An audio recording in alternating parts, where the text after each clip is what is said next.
como é que eu sei que você adora Jesus?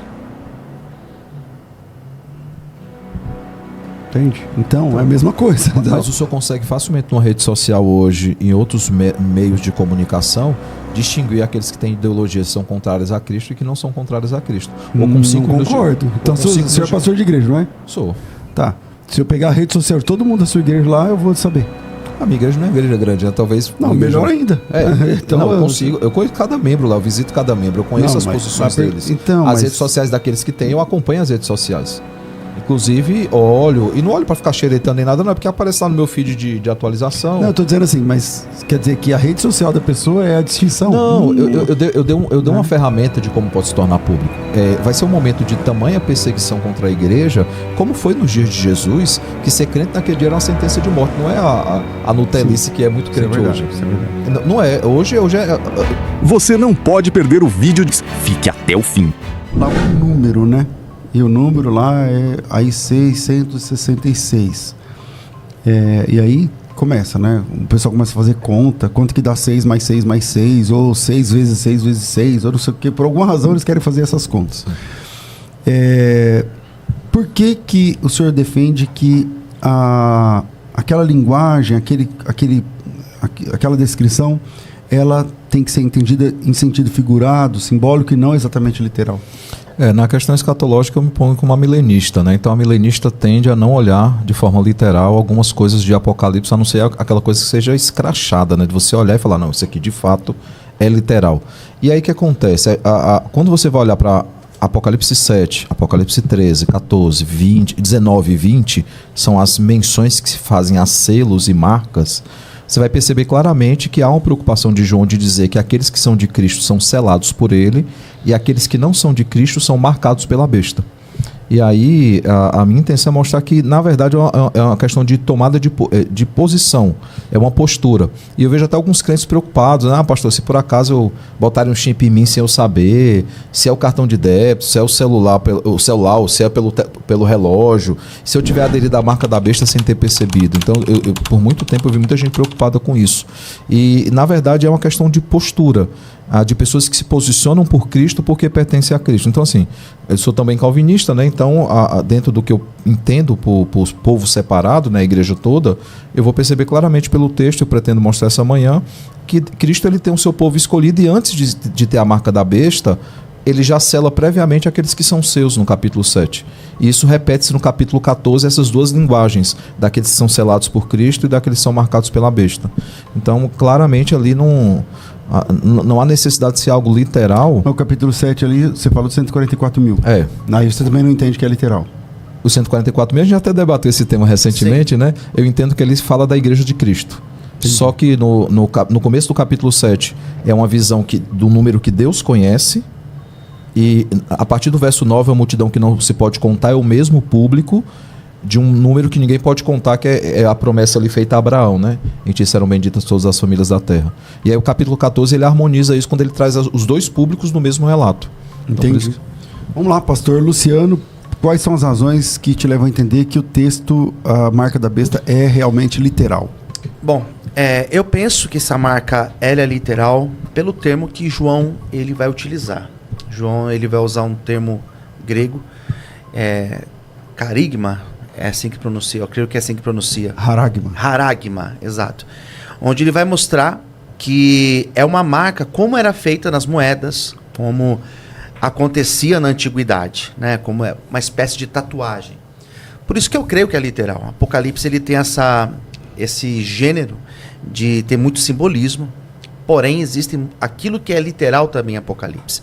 Então, por exemplo, quando fala acerca do juízo, acerca da redenção, acerca de tantos outros temas dentro de Apocalipse, é claro que está tratando daquilo que é literal, mesmo tendo muito simbolismo na sua fala. No caso desta marca, eu entendo que João ele não tem dificuldade de apresentá-la como literal, até porque ele vai usar outros termos, como por exemplo o termo signo, que ele também utiliza, e nesse caso não é literal. Ele começa o evangelho dizendo, lá em João capítulo 2, que Jesus principiou os seus sinais. Ele vai utilizar o termo sinais ali. E ali realmente não é um sinal literal. Porém, em Apocalipse ele vai usar sim esse termo que dá a dimensão de que realmente é literal. Ok, você pode mandar a sua questão também, WhatsApp 9741741129 e lá aqui no canal também está aparecendo lá a enquete, né? Se você acha que é literal ou não, então aparece aqui na nossa enquete também para você votar. Nesse momento 66% está dizendo que é literal, 34% está dizendo que é simbólico. Esse número pode aumentar ou diminuir à medida que você passe por lá, deixando também a sua opinião. Volto aqui com o pastor Samuel. Então, pastor César, desde o Antigo Testamento há esse simbolismo de Deus ele marcar o seu povo. Por exemplo, nós pegarmos lá em Êxodo 12, 12 e 13, nós veremos que ele põe uma marca na casa daqueles que estavam em aliança com ele, e o anjo da morte não teve autoridade sobre aqueles que estavam naquela casa, né? Nesse sentido justamente de em tempos difíceis poupar. Isso é até uma linguagem muito usada, um argumento muito usada por por amilenistas, que é justamente que Deus ele não precisa retirar o seu povo da tribulação ou da grande tribulação, porque ele pode simplesmente poupá-los, né? E aí, por exemplo, Ezequiel 9, 4 a 6 vai dizer o seguinte, passa pelo meio da cidade, pelo meio de Jerusalém, e marca com um sinal a testa dos homens que suspiram e gemem por causa de todas as abominações que se cometem no meio dela. Justamente um povo que se coloca contra a corrupção e a prostituição dentro de Israel. E ele continua: aos outros disse, ouvindo eu, passai pela cidade após ele, e sem que os vossos olhos poupem, sem que vos compadeçais, matai a velhos, moços e a virgens, a crianças e a mulheres até exterminá-los. Uma linguagem muito parecida com o desfecho do que acontece com aqueles que são marcados pela besta. Então você vê aqui dois povos distintos, separados, aqueles que eram contra... Mas quem tem a marca aí é o salvo. Nesse texto. Nesse texto, mas ele faz uma separação daqueles que são dele e daqueles que não são dele. E aí fala, mas todo homem que tiver o sinal, não vos chegueis. Começar pelo santuário. E aí você chega em Apocalipse, você tem essa mesma sequência acontecendo, porque primeiramente, como já, pelo menos naquilo que nós cremos, ele primeiro marca aqueles que são dele, para depois a besta marcar os que não são dele. Inclusive há essa ênfase, né? De que adoraram a besta aqueles que não tinham seu nome escrito no livro do Cordeiro, né? Que foi morto antes da fundação do mundo. E aí o capítulo 14, o capítulo 19, ele harmonizam com esse mesmo pensamento, dizendo que aqueles que adoram a besta são aqueles que receberam a marca. Então eu entendo que João, ao olhar para a literatura do Antigo Testamento, ele tem isso muito claro, e Ezequiel tem muito de literatura apocalíptica, ele tem isso muito claro de que há dois povos distintos, um que é marcado pelo Cordeiro, que aconteceu ali no capítulo 7, e um segundo que é marcado pela besta, que acontece no capítulo 13. Aí no capítulo 14, esses dois povos estão no mesmo relato. Depois nós temos o 19 tratando daqueles que adoraram a besta e o 20 tratando daqueles que são do Cordeiro. Então há esses dois povos bem desenhados que eu queria durante o programa apresentar até os textos para mostrar isso. Então, no meu entendimento é muito simples. Ali é uma questão de lealdade, de adoração ao Cordeiro e daqueles que não são leais ao Cordeiro e nem adoram ao Cordeiro. Então, mas nos exemplos que você trouxe, as marcas eram literais, né? Ezequiel sim. Não, mas a de Êxodo também, nas casas. Sim, caso, sim. Né? Então, os exemplos mas eles são, trouxe... mas acima de, mas eles são literais no sentido visível, mas a concepção para nós de selo e símbolo é uma marca visível de algo que é invisível. Então, para além da marca do sangue na casa, aponta para algo que era a instituição da Páscoa, Deus poupando aqueles que eram seu povo. Na questão também das praças, há uma atitude de adoração e lealdade ao Senhor. O Senhor traz essa marca visível de algo que é invisível, é um povo que pertence a Ele. A questão mas não faria sentido acontecer a mesma coisa no Apocalipse? Então, mas a porque marca a discussão que simboliza algo invisível. Mas a literalidade de Apocalipse 13, quando se discute, não é literal se ele é visível, se ele é invisível. Como é que se dá essa aplicação? É para comprar, é para vender? Quem não tiver a marca, o que é que vai acontecer? Essa é a questão da literalidade. Se é uma marca visível ou invisível, eu creio que isso chega a ser até uma outra discussão. Mas ela é um símbolo, ela aponta para alguma coisa? Sim, ela aponta para alguma coisa, então ela é um símbolo. O pensamento amilenista. Por isso que a gente não vai chegar e dizer assim, há a possibilidade de um crente receber a marca sem perceber, ou ele fazer um pacto com o anticristo sem perceber. Não, isso para nós não é possível. Mas eu acho que também até o dispensacionalista ou o pré-tribulacionista, Acho que ele não vai defender isso, né? Que a pessoa assume a marca da besta sem perceber. Então, eu acho que... Não, mas eu falo que muitos crentes têm esse medo. É uma adesão, né? Lá então, é uma adesão. Mas alguém vai chegar e vai falar assim, pastor, mas eu, por exemplo, o cartão de débito, hoje tudo é feito com Pix, cartão de débito, cartão de crédito. Se eu não aderir a essas tecnologias, eu vou passar fome, eu não vou conseguir comprar, comer, porque eu tenho medo de aderir e ter aderido à besta. E não é nada disso, não é o sentido do texto. Essa discussão, na verdade, ela sempre existiu, né? Eu me converti em 93 e desde quando me converti, eu já ouço falar de marca da besta, de chip, de não sei o que mais. E eu lembro que na época que as vacinas começaram a ser exigidas, no caso da Covid, muitas pessoas tiveram esse receio. Será que eu não estou aderindo? E uma coisa que eu entendo sendo pré é que esta marca, ela é para o período da tribulação. Ou seja, eu entendo que a igreja, ela até esse momento, ela já estará arrebatada. Então essa marca é para o período da tribulação e ninguém vai aderir a essa marca se não for para o livre e espontânea vontade. Assim que eu entendo ao falar dessa marca. Esses textos que o reverendo colocou, principalmente esse de Êxodo, eu acho que fica muito claro que era uma marca visível, né? O texto, por exemplo, de Deuteronômio, capítulo de número 6, o versículo 8 diz assim: também atarás estas palavras como um sinal na tua mão e em teu braço, e as prenderá à tua testa como tefilim. Aqui, por exemplo, é literal, é uma marca literal, que é aquelas caixinhas que os judeus eles utilizam, né? É desta forma que eu vejo. Quando João coloca lá em Apocalipse, dizendo que esta marca, ela será para que a pessoa possa comprar, possa comercializar, e uma adoração à besta, é nesse sentido que eu entendo. Porque o anticristo, ele não é onisciente. Ele precisa identificar, ele precisa ver quem são essas pessoas que estão aderindo à sua adoração. É dessa forma que eu entendo que ela é literal, que ela é visível, inclusive visível, literal e visível. Ok. Pastor Samuel, você falou assim, queria apresentar alguns textos, tal, você quer fazer isso? Fica à vontade. Há na literatura, pelo menos para nós aliancistas principalmente, um mesmo roteiro de Gênesis e Apocalipse. Por exemplo, nós temos lá em Gênesis 3,15 a descendência da mulher, a descendência da serpente. Aquilo que é o reino de Deus, aquilo que é o reino dos homens. No capítulo 4 e no capítulo 5 tem duas genealogias, no capítulo 6 essas genealogias se entrelaçam, né? E aí há toda a rebeldia contra o Senhor, aqueles que temiam a Deus com os que não temiam a Deus, que é o ápice ali no capítulo 6, o verso 3. E aí João ele faz uso, literalmente, dessa linguagem de dois povos distintos para trabalhar. Por exemplo, eu vou passar direto aqui para o texto. Sobre o selo de Deus, nós temos Apocalipse 7, 3 e 4. Não danifiqueis nem a terra, nem o mar, nem as árvores, até selarmos na fronte os servos de Deus. Então ouvi o número dos que foram selados, os que eram 144.000 de todas as tribos dos filhos de Israel. Aí você vem depois no capítulo 14, 1 a 5, e aqui eu vou só fazer menção, porque aí eu discordo do irmão, eu creio que a igreja vai estar na tribulação. Diz o seguinte: olhei e eis o cordeiro em pé sobre o monte Sião, e com ele 144.000, tendo na fronte escrito o seu nome e o nome do seu pai. Ouvi uma voz do céu, que também de muitas águas, como voz de trovão, também a voz que ouvi era de harpistas quando tangem a sua harpa. Entoavam um novo cântico diante do trono, diante dos 4 seres viventes e dos anciãos.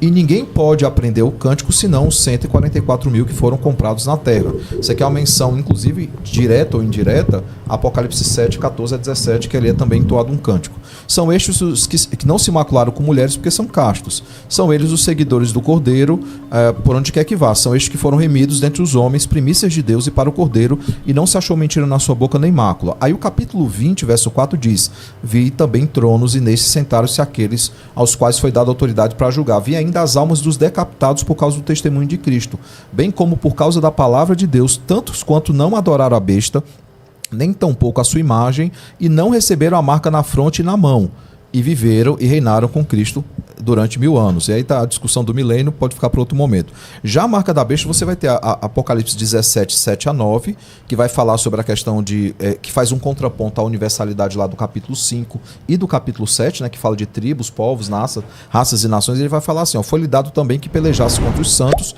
e os vencesse. Deu-se ainda autoridade para cada tribo, povo, língua e nação, esse sentido de universalidade, né, e adorá-lo-ão todos que habitam sobre a terra, aqueles cujos nomes não foram escritos no livro da vida do Cordeiro, que foi morto desde a fundação do mundo. Se alguém tem ouvido, ouça.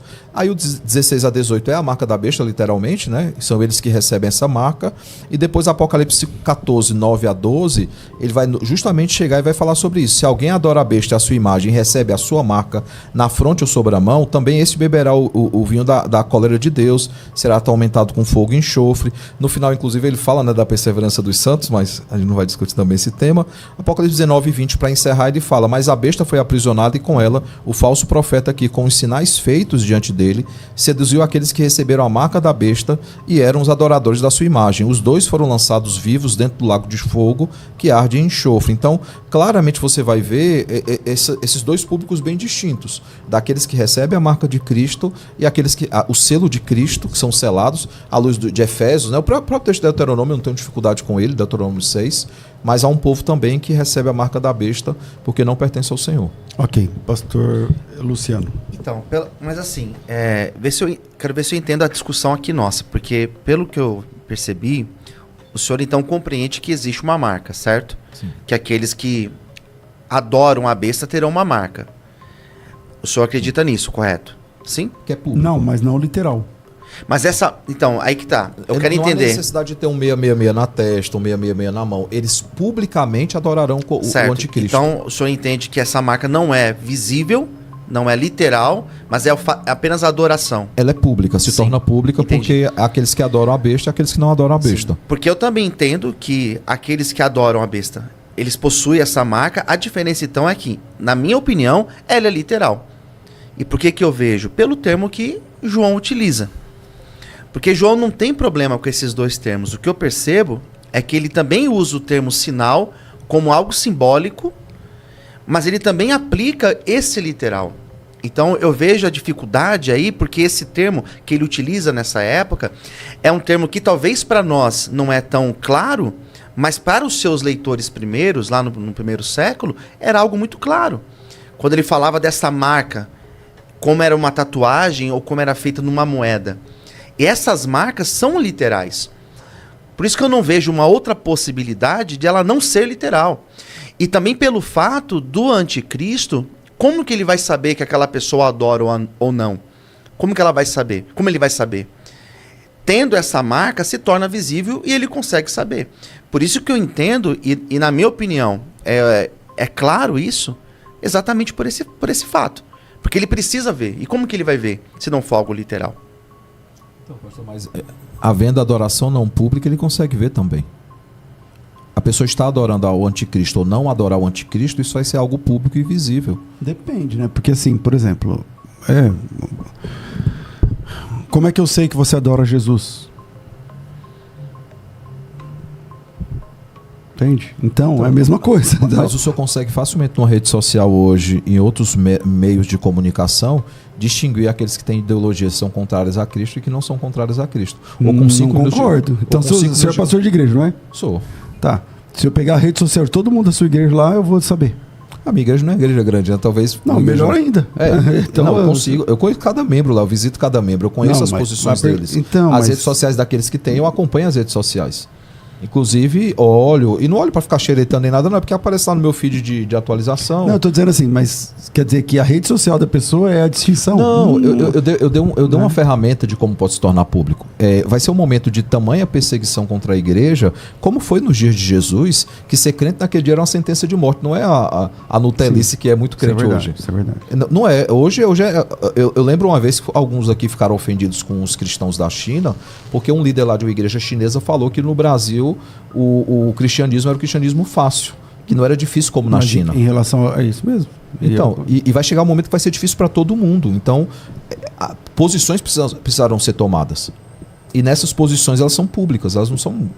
Ninguém vai esconder suas posições.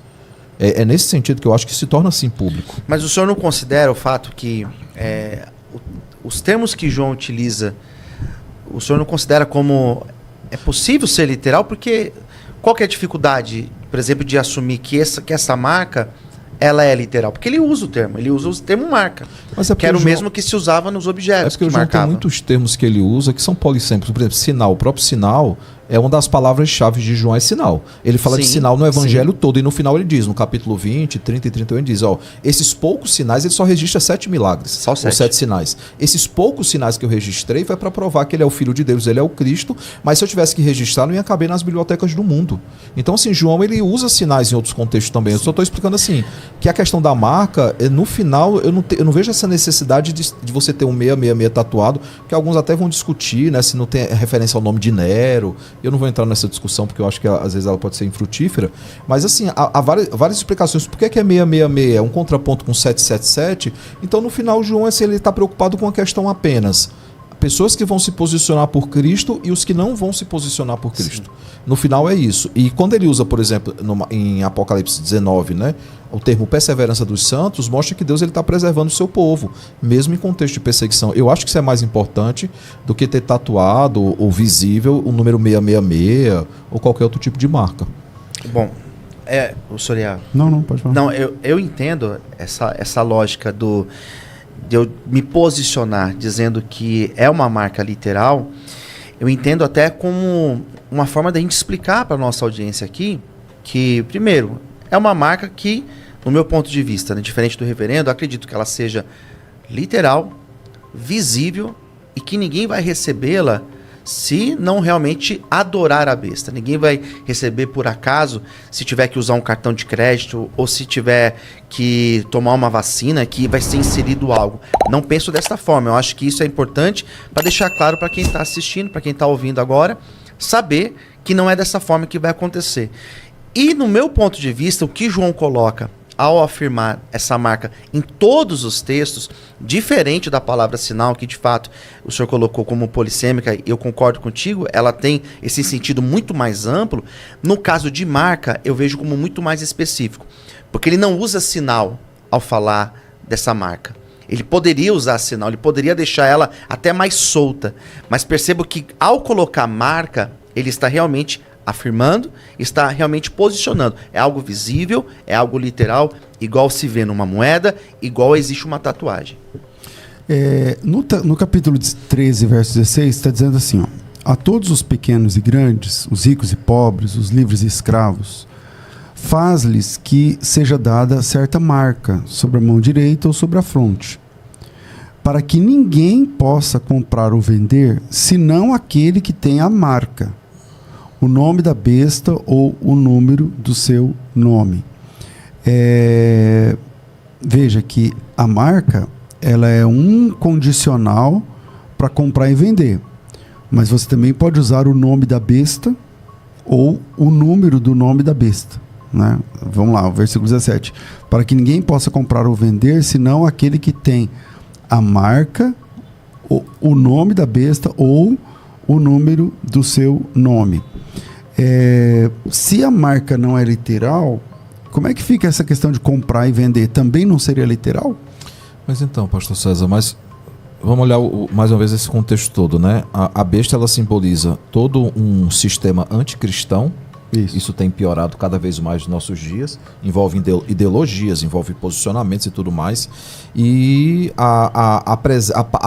aponta, né, para poderes políticos, religiosos que se opõem a Cristo, né? A ideia da palavra anticristo, que é muito usada por João, né? Aliás, só usada por João. Ele é que conhece, ele que usa mais essa expressão, é aquilo que se opõe a Cristo ou tenta usurpar o lugar de Cristo. Então, claramente, são dois povos distintos aqui. Eu queria enfatizar mais uma vez essa questão. Claro. E nesses dois povos, aqueles que são de Cristo, eles serão perseguidos.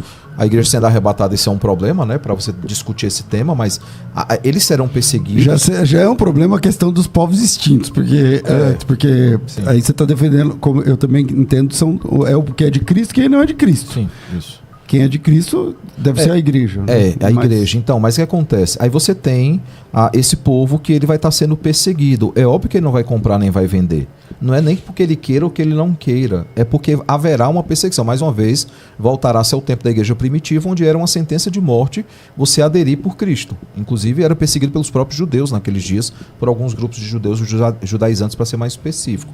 Então, assim, a questão de não conseguir comprar ou não conseguir vender é mais uma questão aqui de uma ênfase que João dá para dizer o seguinte, vocês não vão conseguir ter uma vida fácil. E nós sabemos que não será. Você vê a temperatura que vai subindo em Apocalipse, né? Nós entendemos a milenista que é a mesma história contada 7 vezes e o clima só cresce, em contraponto que a vitória de Cristo da sua igreja também só aumenta, né?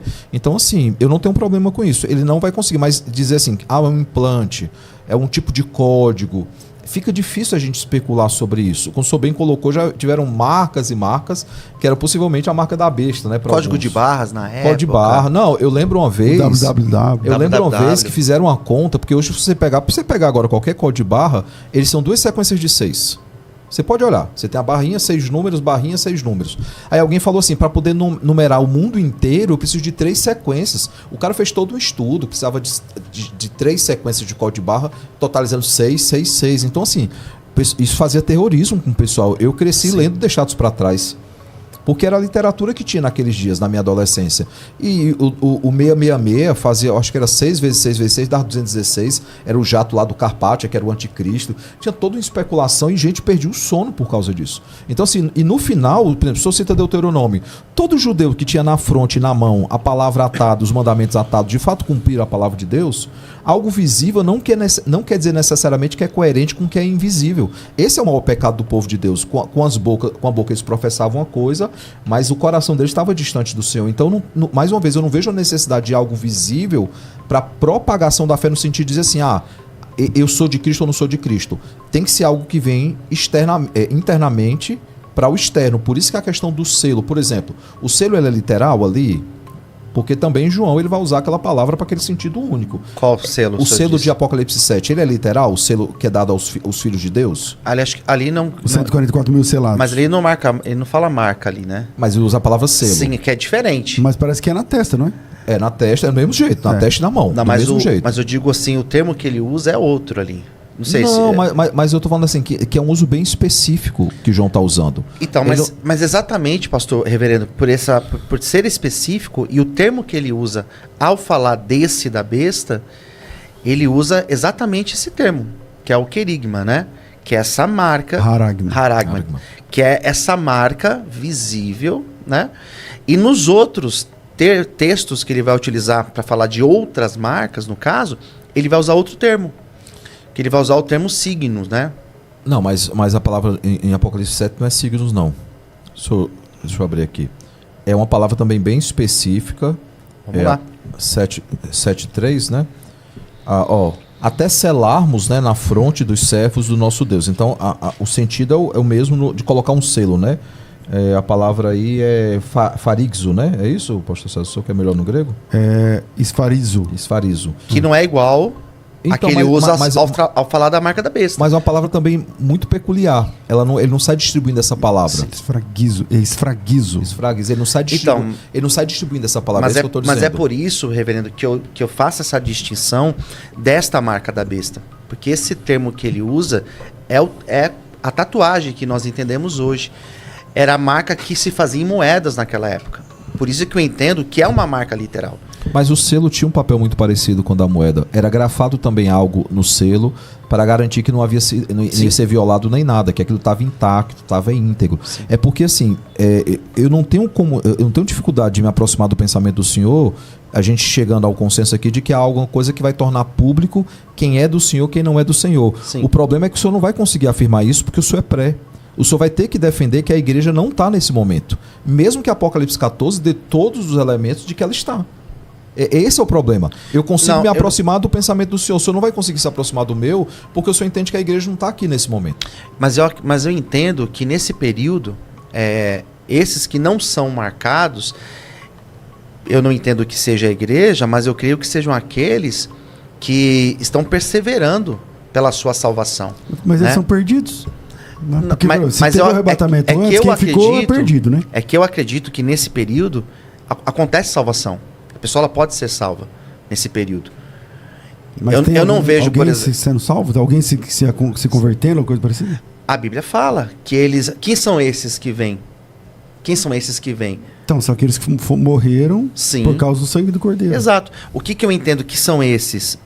Que não são aqueles que foram arrebatados quando Jesus arrebata a igreja, mas esses daí, eles se convertem nesse período, inclusive judeus, se convertem nesse período. Então, mas ao se converter, então vira uma igreja, vira igreja, né? Eu não uso o termo igreja, Eu uso aqueles que entregaram a sua vida para Jesus. Porque a igreja, eu entendo que a igreja, nesse momento, ela já foi arrebatada. Tá certo. Pastor Samuel, reverendo. É porque ele vai, como eu mostrei, é porque eu não queria, a gente já debateu sobre esse tema do 144 e dos dois povos, mas é porque, por exemplo, Apocalipse 14, 9 a 12, ele vai falar de novo dessa questão da fronte, né, que, por exemplo, a fumaça do seu tormento sobe pelos séculos dos séculos, não tem descanso algum, nem de dia nem de noite, os adoradores da besta e da sua imagem, e aqui que receba a marca do seu nome. Aí vê o verso 12. Aqui está a perseverança dos santos, os que guardam os mandamentos de Deus e a fé em Jesus. Esse termo santo ele é muito específico para a igreja. Apocalipse 20 vai fazer menção novamente a esse público. Então, assim, eu falei para o senhor, eu consigo até me aproximar da visão do senhor, ainda achando que não é um chip, achando que não é um código de barra, nem nada disso. Certo. Mas o senhor não vai conseguir se aproximar da minha visão, daquilo que eu entendo pelo texto bíblico, porque claramente aqui ele está falando para uma igreja que não foi arrebatada. Então, uma igreja que sofre por causa do evangelho, mas é preservada pelo Senhor. Sim, é que o senhor entende, por exemplo, que quando João usa o termo santo aí, ele está se referindo à igreja.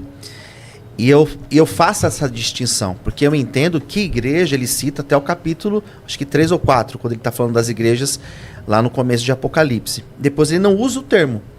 Então João entendia os termos, ele conhecia o termo santo e o termo igreja. E por que ele não utiliza o termo igreja? Ele vai usar o termo santo, concordo, mas o termo igreja não, ele não usa. Então, mas ele não usa o termo igreja nunca mais. Aí, não então, usa mais, não vai usar mais. Então, mas sumiu a igreja. Então, porque na minha opinião, a igreja foi arrebatada. Então, mas ela continua existindo. Por isso que ela não aqui mais. Não, a igreja... Eu sei, mas por exemplo, ela desce, não desce depois? Sim. Mas não chama mais igreja. Sim, eu entendo. Até aí eu entendo, pastor, mas o que eu não consigo... O meu desafio é entender por que João, então, não vai usar o termo igreja, ou por que o João usa o termo santo, essa distinção que eu não consigo compreender. A marca, na minha opinião, ela aponta para algo específico, que não é necessariamente uma marca visível no sentido de algo que se vê, eu olho para a sua testa, vejo a quem você pertence, mas no sentido da lealdade, por exemplo, a lealdade teológica, a lealdade ideológica, moral, religiosa. Por exemplo, a discussão hoje é essa, mas por que, né? Por exemplo, desculpa, reverendo, mas por que existe a marca? Por que João fala dessa marca? Ele vai explicar o porquê. Para que a pessoa possa comprar, para que a pessoa possa vender. É para esse sentido que ele usa. É possível se marcar uma pessoa para que ela possa fazer isso? Hoje em dia, talvez na época de João ficava um pouco solto, mas hoje em dia a gente entende. Mas, pastor Luciano, não é a única vez na história que um povo é perseguido por causa da fé em Cristo. Que a igreja é perseguida. Ela foi perseguida nos dias posteriores a Jesus. Ela é perseguida, por exemplo, os valdenses foram perseguidos. Você vai ter vários. E eles não tinham marca para distingui-los, mas muitas vezes eles eram impedidos pela fé deles de comprar e de vender. Concordo. E é por isso que eu entendo, reverendo, que o período da tribulação é uma tribulação como nunca antes. Por isso que eu entendo que realmente essa tribulação citada em Apocalipse é algo que nunca aconteceu em nenhuma história da humanidade. Então, mas se eu pego a própria ilustração que Jesus usa das dores de parto, as dores de parto elas sempre aumentam até que elas chegam ao seu ápice e você tem a recompensa nos braços, é um filho, uma filha. Aconteceu em vários momentos da história perseguições contra a igreja que elas vão aumentando de intensidade, mas é sempre o mesmo roteiro, a história ela é muito cíclica. Ela é muito cíclica. Então, por exemplo, por que em nenhum outro momento onde a igreja foi perseguida, foi morta, presa e morta, não existiu uma marca visível dessa forma e agora vai existir? Agora, o que sempre existiu foi uma tomada de posição. A igreja que era leal ao Senhor. Por exemplo, os mártires lá da Inglaterra, quando a Maria Sanguinária reassume o trono e volta a fé católica para a Inglaterra, ela começa a perseguir os puritanos, enfim, anglicanos, batistas, todo mundo lá. Ela começou a fazer execuções públicas e ela teve que suspender as execuções públicas, né? Por quê? Porque haviam se tornado cultos ao Senhor.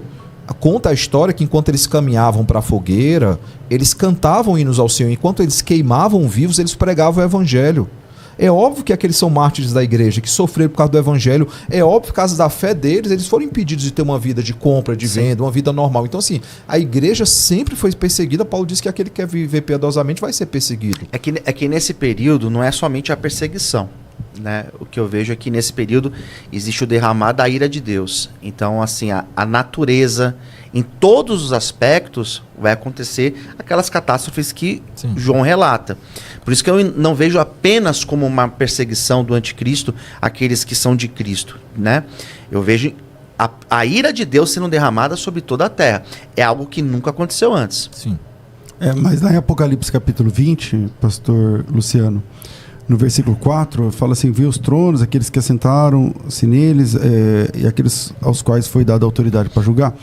E vi também as almas daqueles decapitados por causa do testemunho de Jesus, bem como por causa da palavra de Deus, tantos quantos não adoraram a besta, nem tampouco a sua imagem, não receberam a marca na fronte e na mão. Então parece que o fato deles não receberem a marca resultou na morte deles, né? Então não dá para falar que não, mas aí ele não participa, tal, mas não é porque não está tendo uma perseguição, ou então o que está acontecendo ali é a ira de Deus. Uhum.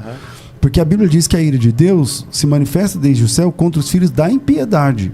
Sim. Essas pessoas, elas não sofreram a ira de Deus, elas sofreram a ira do anticristo, dos inimigos, entende? Então, eles foram vencidos, temporariamente pelo menos, sim, que é a fala do capítulo 13, sim, né, que prevaleceu contra os santos e os venceu.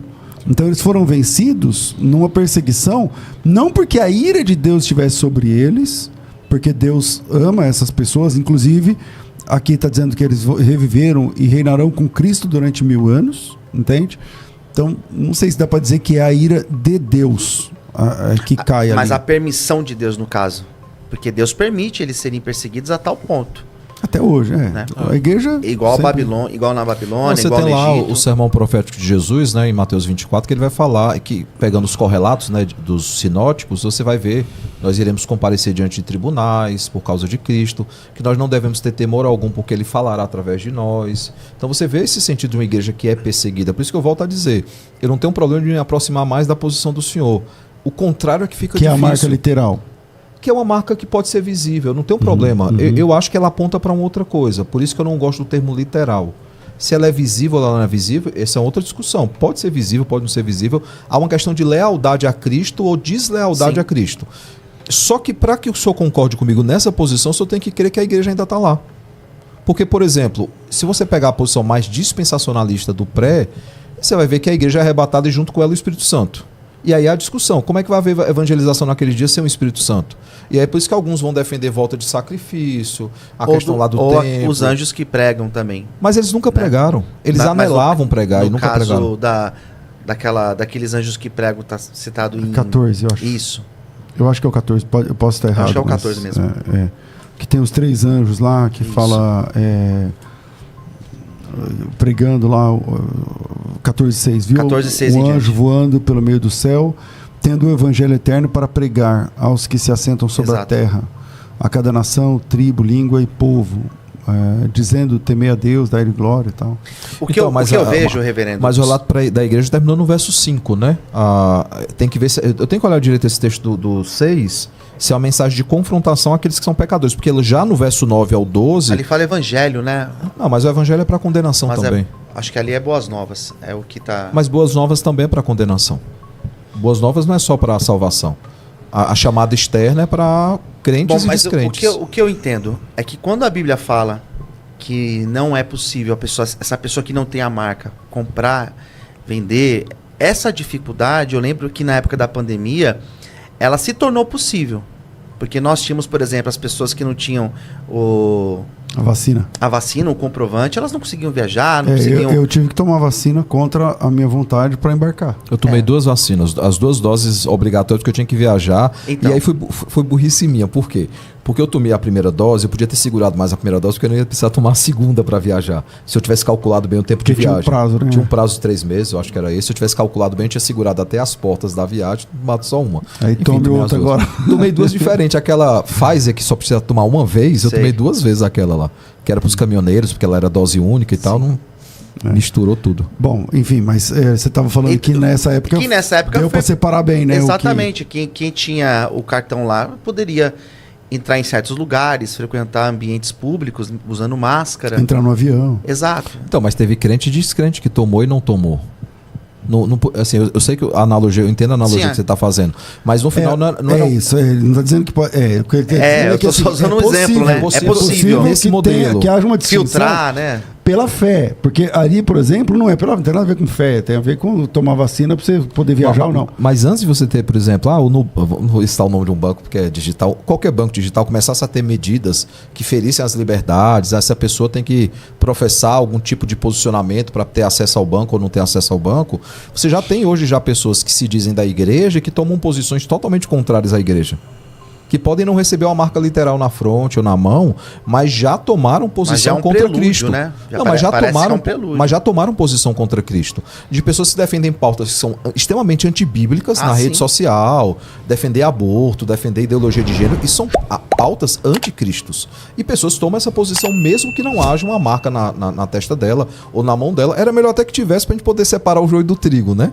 Mas, por exemplo, o Bispo Macedo que é a favor do aborto, por exemplo. Ei, rapidinho aqui. Se você quer começar a ganhar uma renda extra com o YouTube e as redes sociais, acesse o link fixado nos comentários ou na descrição desse vídeo. Você acaba de assistir mais um corte do Mundo Cristão. Não esqueça de deixar um like neste vídeo, escrever sua opinião nos comentários e se inscrever no canal.